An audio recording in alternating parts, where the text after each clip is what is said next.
Rabbi Cohen, you were telling us about the massacre of Hevron in 1929 before the Palestinian issue before anybody ever heard of the word of Palestinians. Jews were murdered, and we're talking about the presence of Jews in Hevron over the years, and you gave us that inspiring story of the survivor of that massacre. Right. Now, you mentioned that he was a great-great-grandson of the Rebbe Tzimmenuch, who came there, about 200 years ago? It's actually 160 years 160 years ago. And she traveled from Russia at the time.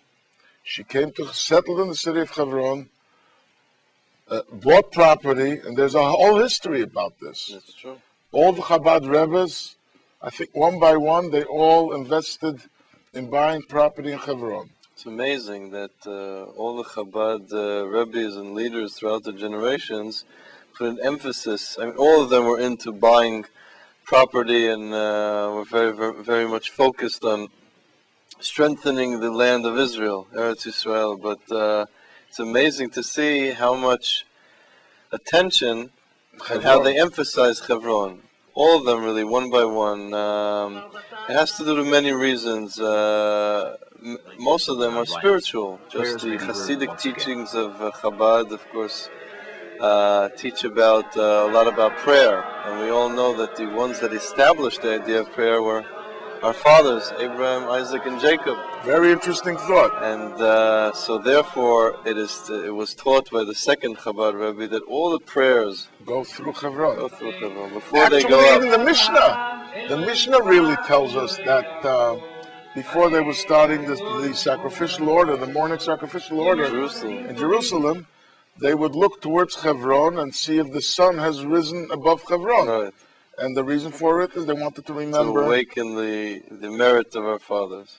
Okay, so Hevron somehow plays a very interesting central role in our lives. That's right. So now when the Rebbe sent his daughter there and they bought property then, a yeshiva was established later on also by the fifth Lubavitcher Rebbe.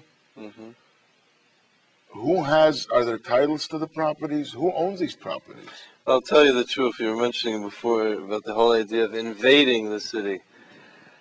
The only reason that there's not thousands of Jews living there today and all these, the Jewish community didn't expand is again because of the massacre in 1929. In fact, any Jewish home that you visited when you came here, or any of the viewers when they come to visit, any house that you will see a Jewish family living in, it means that there was once a Jewish family living there prior to the 29 massacre.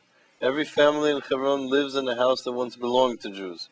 There's many, many other properties that belong to Jews that are off limits to us. Many of them are buildings owned by Chabad, houses from just land, different market area, are all closed, they're all off limits to us. You're asking about the deeds.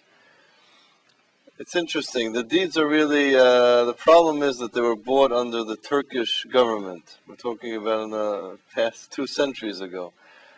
Going on after that under the British mandate, afterwards under the Jordanian government. Now it's under military Israeli rule. So really the legal situation is not clear because what I understood... This guy doesn't recognize this guy's laws, and the other one doesn't recognize the other guy's laws. So it's but physically there are documents morally that establish... and ethically, if we're talking about But there are documents as well. Of course. The documentation is there. It's not like it's not there. Right. So nobody invaded. No. It's basically reclaiming. No, if you come again to our neighborhood, that neighborhood was built on top of the old Jewish quarter. So for somebody, I'm an American here.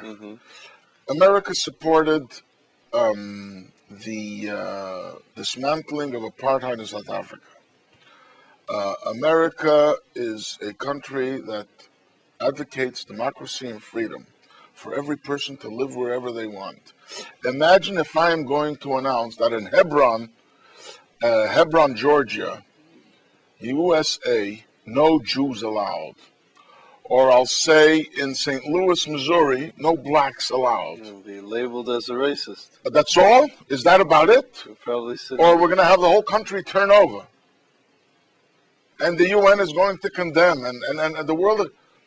And here we're saying that Hebron, Israel, that we go back 2,000 and 3,000, 4,000 years, 5,000 years, all the way to Abraham.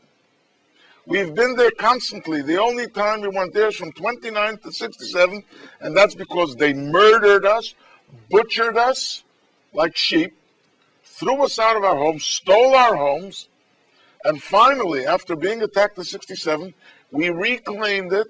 And we're called thieves. And we are the thieves. And not only we're thieves, but they're insisting that Chevron should remove the settlers and Chevron should become Yudin.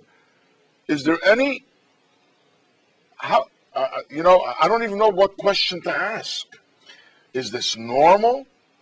Is this true? Is it real? Am I living in am I dreaming? Am I hallucinating? What's going on here? Well, it says that when Mashiach comes, we will see that we were all in a dream all these years, because you're right, these things really don't make sense. And of course, as someone that lives there, I can't see what logic is behind telling people that the only reason that their families are not living there is because they were killed, that they don't have. You're going to tell me that this baby, this Shlomo Slonim that was saved because his parents' bodies fell on top of him, doesn't have a right to write a letter in the Sefer Torah and live in Hevron? That's ridiculous or anti-Semitic or whatever, any other name you want to call it. Unfortunately, the Israeli government has not yet realized that Hevron is Jewish.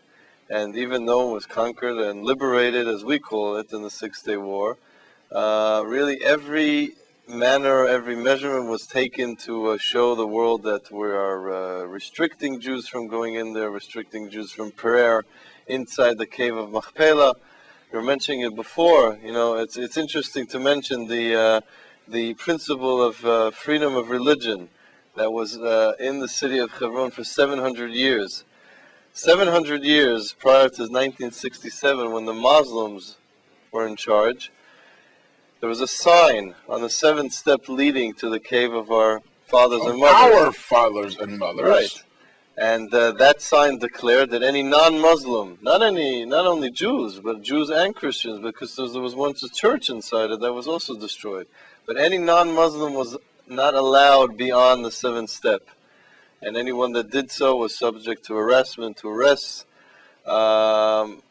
Came 1967, and many Jews hoped that once again the cave, our cave, that our father Abraham bought for Sarah, not for the mother of Ishmael, and will return fully to us.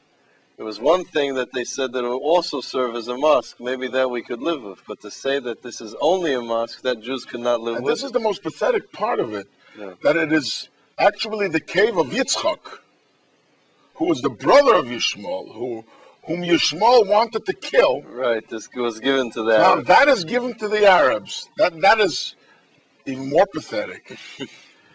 I could understand it should have been the other way. Yitzchak could have been maybe exclusively for Jews, and they may have a claim to Abraham. But to have a claim to Yitzchak, to Isaac, this is like really off left field.